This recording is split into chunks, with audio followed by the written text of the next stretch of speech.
Well, Lego is a building block company that started, the company started around 1933, but they didn't actually start with Lego bricks until around 1949. 1958, the first Lego brick was patented. All right.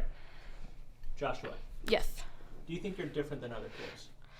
A little bit. I know I'm slightly different on the inside, which is a weird thought. Oh, Joshua. What? I got this. We're talking about you. As a first-time parent, I didn't know anything was different about Joshua. I just thought that was the way it was until we started to get more and more around parents with other kids, and I'm like, wow, that's interesting that child is talking, that child is playing with other children. That was probably the biggest issue, was they had no interest in playing with other people at all.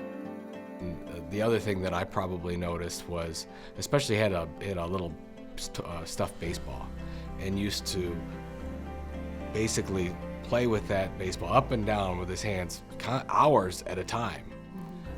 But of course, I didn't know any better. I didn't know that this was a thing until probably it got to the point where he's over 2 years old and still didn't have a vocabulary. If even when Joshua was looking at you, was looking through you or past you, almost to the side. And he was diagnosed with moderate autism. There's a couple different levels. There's a whole scale of levels between Asperger's and autism. So we went our own route. We brought help into our home. We had some college students, had them come to the house and taught them how to do what was called ABA therapy with Joshua. It's speech therapy, occupational therapy. The primary thing I think of is confusing TH and F. The example that I was given is that if you went up to a bakery and you asked, and you could get confused because you could say, I want 3 cookies or I want free cookies. It all helped, and luckily he made a choice. He decided that he wanted to be in regular education. He wanted to be able to play and do things that other kids do, so.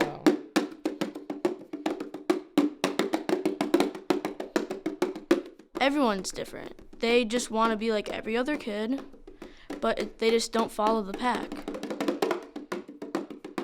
The purpose of the Orange Effect Foundation is to make sure that families of children and young adults who have speech disorders of any kind get the therapy and the technology that they need to make sure that they can communicate effectively. If we can get enough people together and we can get this movement going, and of course the power of social media and content and all the things that we can do and we understand and know how to market, we're thinking we can really affect some families in positive ways.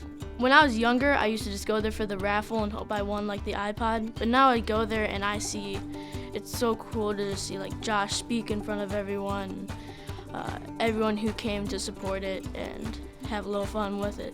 Our backgrounds just lend itself to realizing the value of being able to connect with people, to being able to express yourself, and we want everybody to have that opportunity, even if they can't talk. There's nothing in the mission statement that says anything about autism. Now, it just happens to be that a lot of children with autism have speech disorders and need help. I think the whole thing is about there are children out there that have communication issues and they just want to be understood. And right now they're not. And that's a tragedy to me. We know that we're in a pretty fortunate position. And if Joshua wouldn't have that aggressive speech therapy at 2 years old, there's no way he'd be at this point. This has been close to us.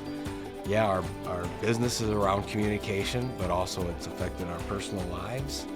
And if we can affect even one family in a positive way by getting them the resources they're not going to get through other means, then that's something that we just have to do.